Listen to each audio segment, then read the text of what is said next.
Aloha mai no kako. I'm going to do my best to be heard in this room where the wind really wants your attention. And I just want to greet the wind. I promise I'll do it. I write slides, I have a whole plan, and then I turn left. It's kind of my thing. But I just wanted to sort of note at this moment, and maybe just really inspired by the sharing just now that I was listening to about this being the beginning of Makahiki, a season here in Hawaii that's really important for us, and one that isn't just about rolling ulumaika and playing games and hokilau. It's an important time, and in the Hawaiian conception of time, it's the time of the year when you're supposed to be working on rejuvenation and restoration. What does that mean? It means you're supposed to be mending and make ready. This in our time is the time when you stop doing out in the world. You're not brokering hard conversations. You're not making new relationships. You're not making war with anybody. You're not making new love with anybody. You are tucking into you and your people to assess. What are the bumps and bruises I've taken this year? How have I grown? What new muscles do I have? What of my nets need mending? And then to do the planning. So that's the mending. And then the making ready is the looking forward. This was the specific time for us, mostly because it's rainy and a little windy, when it's a really good time to do your strategic planning. That's the modern interpretation of what make ready means. So this is that time when you decide, did something hard happen, week and a half, 2 weeks ago, that might change the fabric of your daily life? Well, then now is the time not to be arguing with people that are not your people, but tucking in and then figuring out what your moves are going to be by the time Makahiki is over, which is when again? January, February-ish. Sound like a good time to launch the visioning that you did when you tucked in with you and yours, when you took stock of the bruises you took this year? And so that conception of time tells us that we're allowed to not just always be in go, go, go. Oh, and by the way, be a visionary and a planner. Oh, and detail-oriented and check on your friends. All of it all at the same time. There's this idea that it's worth stopping to check how you're doing and plan and mend and make ready so that you launch again in the next va. So just offering that as something, because you guys very brilliantly planned your time to mend and make ready together right at the beginning of Makahiki time. And so the wind that blows right now is that wind, and just kind of holding that with you. That's maybe, I just got a little excited, so I thought I'd share with you guys about that, because I feel like I'm among my people right now, people who like nerdy little stuff like that. So I just thought I'd share before I launch into I promise it won't be death by PowerPoint, it's more photos than words. Are you feeling it? Okay, cool. I don't need this for this part, but all right, let's do it. Oh, that's my kid. He's now a 14-year-old. So that teenager energy, last year he was just a teenager, which meant 17 emotions in 1 hour, and all go and no show. Do you know what I mean? And this year he now does it on purpose. So that's, the 14-year-old thing where they pretend they can't hear you.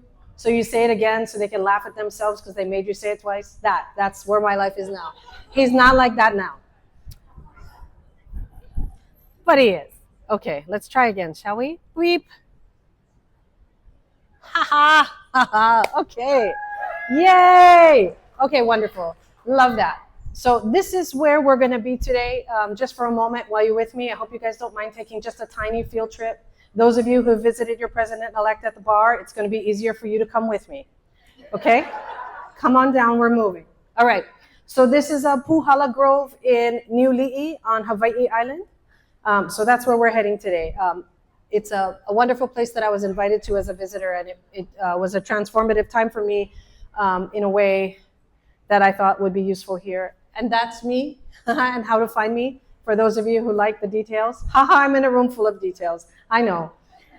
There it is. Okay. Here we go. So before we get started going over on our trip, I hope you put in your platinum mile numbers for those of you who fly often to Hawaii Island or any of the neighbor islands. Before we go there, we're going to stop and we're going to do my acknowledgments and gratitude. I am the product of some incredible libraries and librarians and keepers of culture and knowledge. I would not be the nerd I am today without that, nor would I be the happy and joyful person with the very active inner world that I am. So I'm going to go through my gratitude about that for all of you I want to say thank you so much to the many, many days and books that were consumed in the Pearl City Public Library when I was a little girl. It was my safe haven. I got off the bus from my fussy private school, and I walked myself past the gas station, past the food land where I really wanted to get soda and juice and all the good chips that we were allowed to eat back then because they were like fluorescent colored and delicious, and walked by myself or with my buddy to the Pearl City Public Library where I could wait for my mother, who was a 50-year teacher, to come and pick me up because we worked and went to school in two very different parts of Oahu. So I lived there in my summers. I was really, really lucky. I had a Say Yes Mom on Scholastic Book Fair days. And so, sorry, I know they don't do Scholastic anymore, but you know what I mean, the book fair, and they like would pass, it was like so much joy and a big buzz in my life.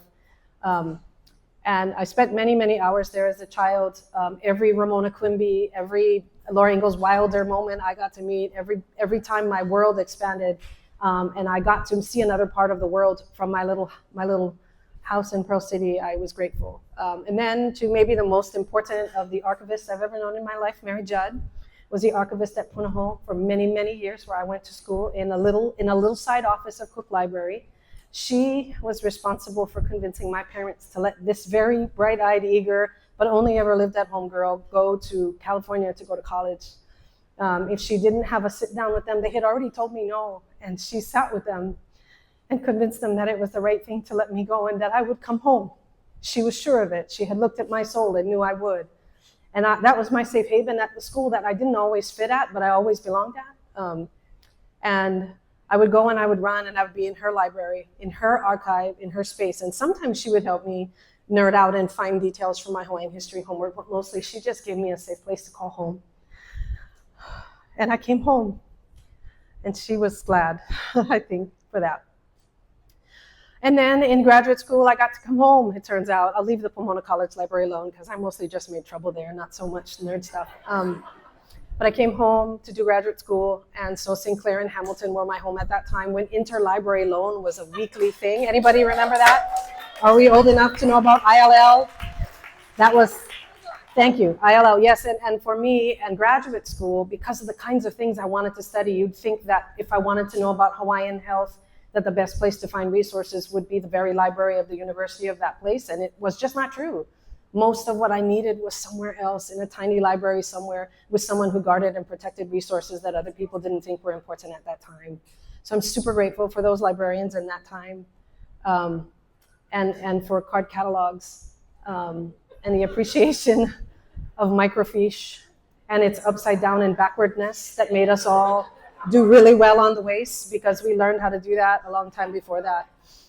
And most recently, I am grateful for the library card that my son got to get as a 3-year-old at the Kaneohe Public Library, which today looks a little shuttered, but is where I got to pass on that love of that space that he would get, is just as excited about getting to go to the library as he did to go to the beach.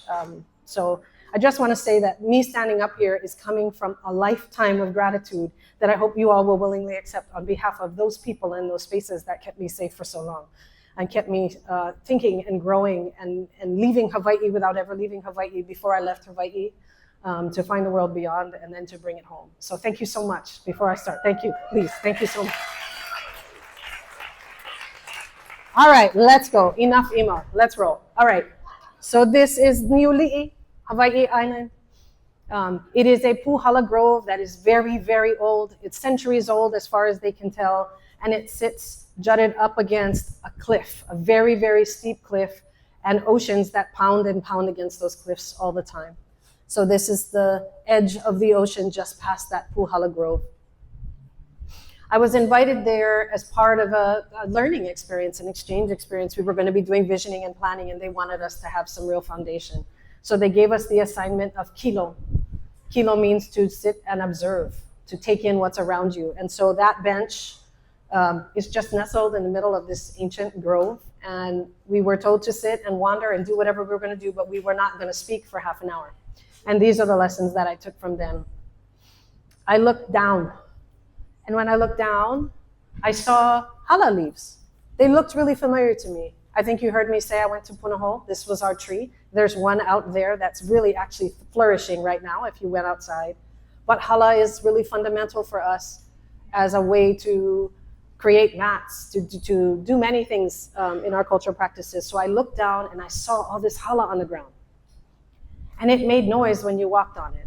And some of it looked all full of pukas, and some of it had thorns, and some of it was just fine and pretty. And I looked up, and when I looked up, the hala was tall, taller than the hala I had ever seen around me at school, where there's gardeners and groomers who were making sure that it was only just about that tall, photo-ready hala. You know what I mean. And I looked up, and I got to see these trees. And I don't know if you can tell, but when you look up at this hala, do you see it doesn't look like regular hala trees with the long hanging down leaves? These are short. Yeah, can you see that? They looked a little different, and I had a lot of questions about why, but that's what kilo's for. Why? And I noticed I could smell the ocean no matter where I was in the hala grove. I could feel the wind blowing. This was not regular wind, it was this kind all the time. This kind, blowing you, making sure you know that it's there, pushing into the space at all times. I could taste the salt in the air. And there was a hala smell. I don't know if you know what rotten hala smells like, but there it was, that smell. And of course I could hear the trees, not just that leafy sound you hear, but a weird creaking like you're on a wooden ship kind of creaky sound, sort of Halloween spooky sound of wood when I would stand in the middle of this grove and be quiet. So what patterns emerged for me? Lots of questions came, but so did patterns. I figured some stuff out. And this is why I brought you with me to Niuli.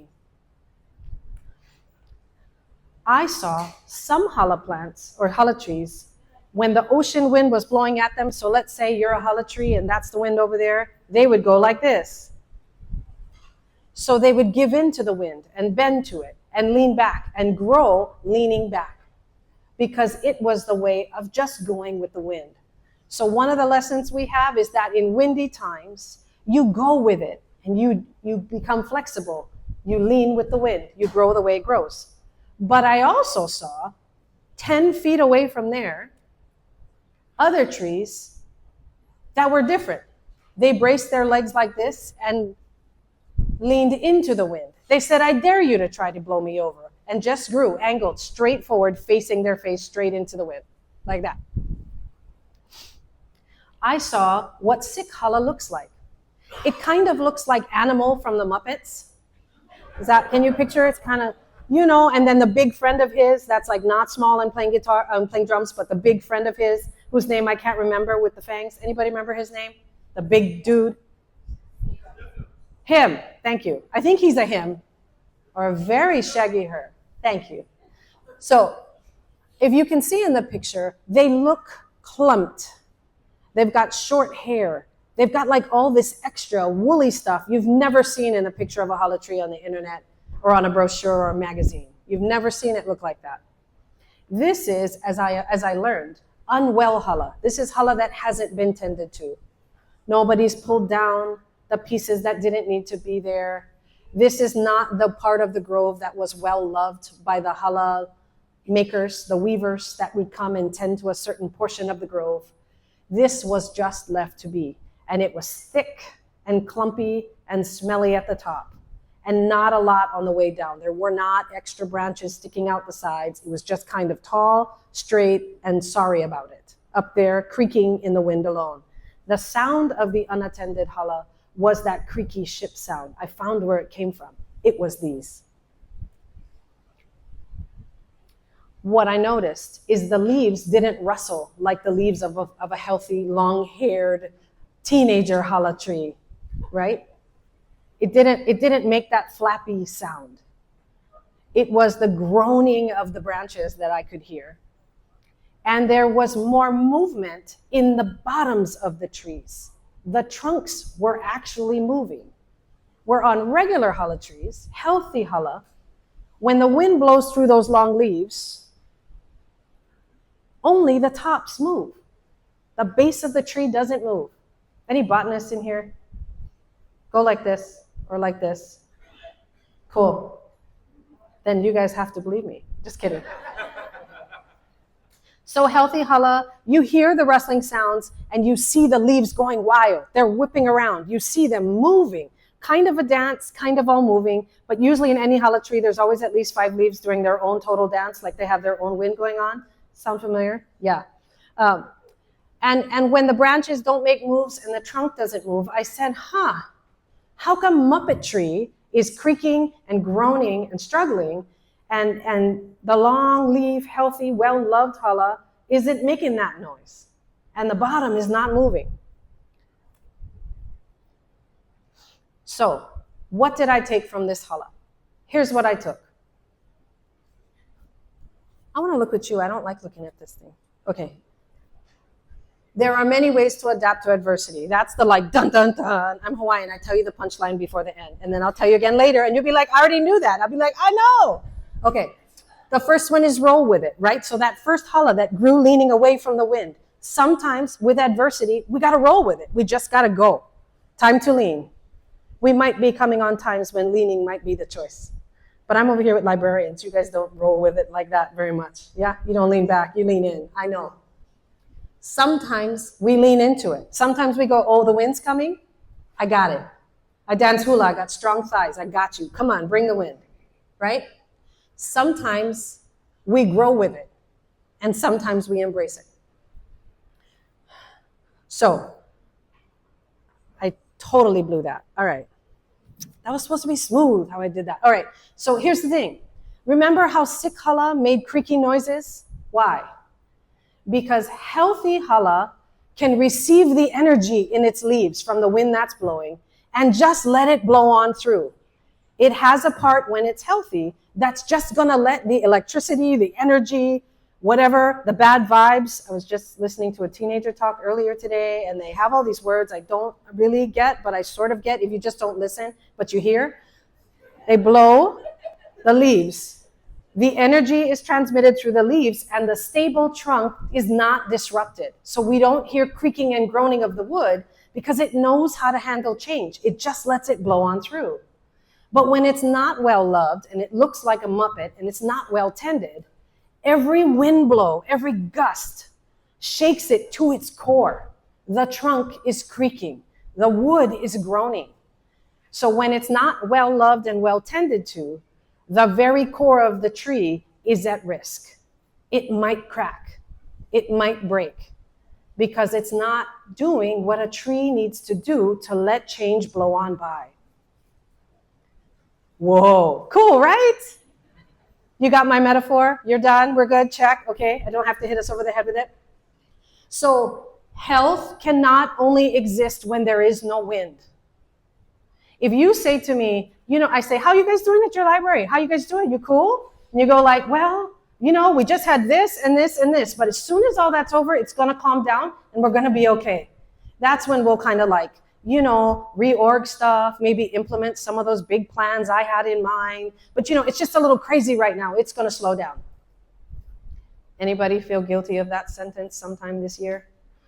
So here's what I'm going to tell you. If you can only be well and you can only be creative and innovative and make real what you want to happen in your space, which, by the way, is opening and holding safe spaces for young and old to grow and thrive, right? That's kind of like one of your jobs, just like me, I'm a psychologist, same thing. We can't wait until there's no wind blowing to make all that stuff happen, because guess what? That's not really many days of the year. How many weeks in the school year are like that? Peaceful, quiet, you can be creative, you can be innovative, you can finally call that person on the other island you heard at the conference is doing cool things to ask them what they're doing. How many weeks of the year is that? Right after the kids leave till when? Just kidding. That's only for school people, right? But even then, no, it's not, because you probably have 7, 8, 9, 10 things that are on your list that week. So we cannot only have health when there's no wind. You guys are like me. I'm a psychologist. I can't neglect my health and be any good for anybody else. My job is to hold safe spaces open for people to heal. I would argue so is yours. To be well, to grow, to thrive, that's what those spaces are, aren't they? Right? That's why I call you the keepers of knowledge and culture. You hold those things because in them lies well-being. So we have to figure out how on earth you keep doing that when there's wind all around you all the time. It's nice and quiet in there. That's a feeling you project for the children or for the graduate students or the grouchy faculty or whoever else frequents your space, right? That's a feeling you project. Is it quiet in there? Only because you lent it your calm. And because all those books are whispering to them and helping them be better humans. But there is stress for you to keep the doors open and the lights on. And for it to be a place you feel like is still relevant for the people you're trying to serve. Those are the winds blowing all around you. Those pressures that tell you that you gotta move to be relevant, that if you're not on social media, you're not alive, blah, blah, blah, whatever. All of those are winds. And so you staying well at the core of all that, you staying hopeful, not feeling like crusty and jaded and grumpy. They can hear shh, quiet. I got scolded shh, quiet a lot. I'm a talker. Can you tell? I got scolded a great deal in the library once upon a time. Now I only go like when they're closed so no one yells at me. Just kidding. That's not what happens. But you guys are holding that. And so for you to stay well, for you to thrive in your spaces, for you to have, right, to be there and be able to keep doing what you're doing in a time when people question you and not, like how many kids have a library card today? Not as many. But I bet you they do if they can just Google it and do it. I bet you they have it. No kidding. Anyway, so I know that there is pressure in that way. I can only imagine. I wasn't at the conference all week, so I didn't get to hear it, but probably good because I'd be worried for you. But I also feel really hopeful how many humans are in this room. So that's like maybe the main punchline. You can't have health only when the wind isn't blowing. You have to be able to stay healthy when there's wind. Hey, thanks. Which is good. You brought us here to a nice windy place. It's like I planned it. Okay. Did I say that already? So just like the Muppet Hala tree versus the healthy Hala tree, when you are healthy, when you can raise your hand and go, yep, I've been doing good stuff for my health, my well-being, my mental state. When I've been doing that, I know how to handle stress without getting shaken to my core. Your core doesn't start creaking and sounding like a pirate ship. Anybody ridden that ride in Disneyland where you go down and yo-ho, yo-ho, that pirate sound? Your body and your life doesn't sound like that when you're healthy and stress comes. But when you're not healthy and you haven't been taking care of yourself, whatever that means for you, eat well, laugh well, sleep well, move well, rest well, any of those wells, yes? When you haven't, you sound like someone should sing a pirate's life for me around you. You creak. You don't respond well to change. You can't be flexible in the wind. You can't just let stress flow through you. It hits you and shakes you to your core, and suddenly it's affecting your outlook. Now you're the one in the meeting that tells everybody, the problem with that is, as your opening sentence, right? That you become the sniper in your own meeting, in your own head maybe, without anybody else there. You're snipering your own good ideas. And so in that sense, there's a dare I'm throwing down at you.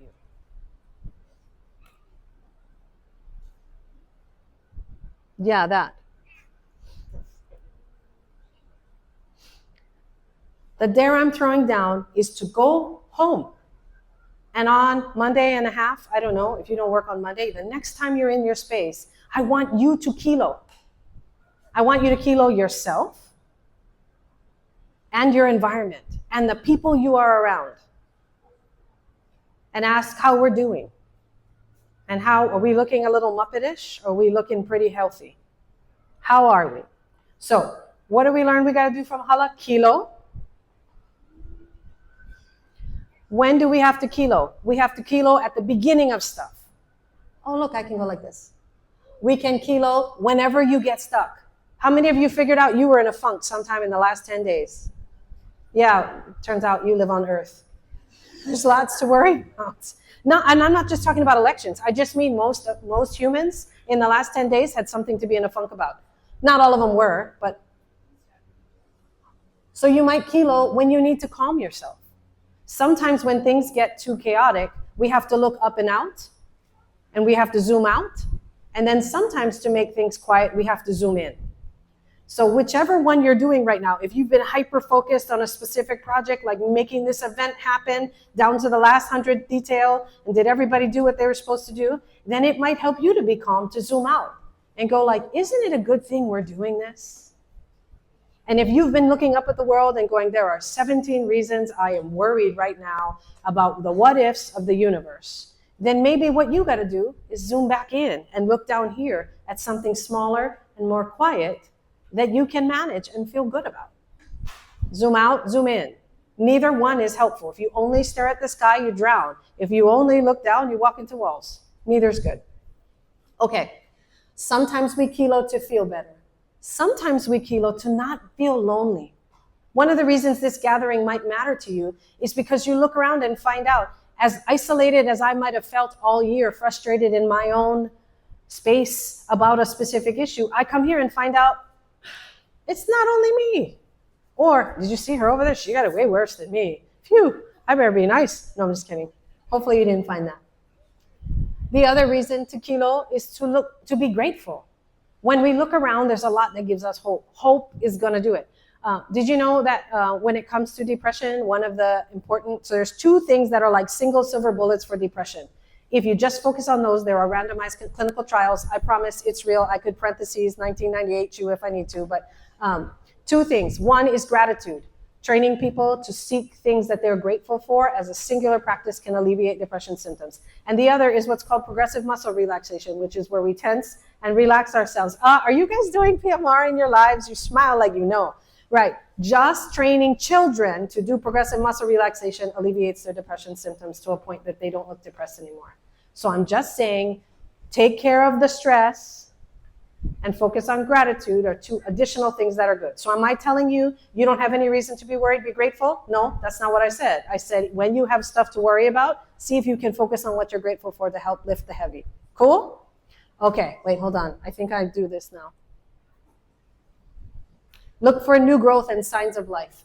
Remember when I told you I looked down and I saw all those hala leaves on the ground? They were kind of crunchy and holes. The other thing I saw were little shoots growing up out of nowhere. Had no business. I'm like, hey, you're supposed to be a Hawaiian paintbrush. What are you doing turning green again? Right? What did it do? It's signs of life. Why do we kilo? Because we're looking for signs of life. We're looking for things to be hopeful about.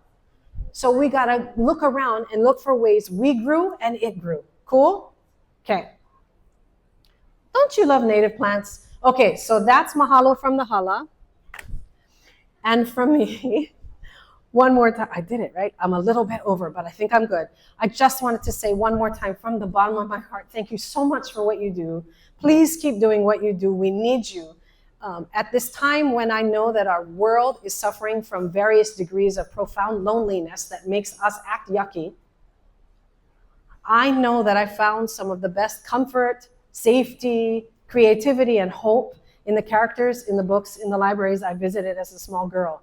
And while the way kids read today looks different, my son's all about beable, whatever, I don't know. While it might look different how they acquire knowledge, you as the keepers of it are super vital to what we do. And I just want to say one more time, thank you so much for what you do, and please don't stop what you're doing. We need you. Thank you. Mahalo. The end. And see. Okay. Boss.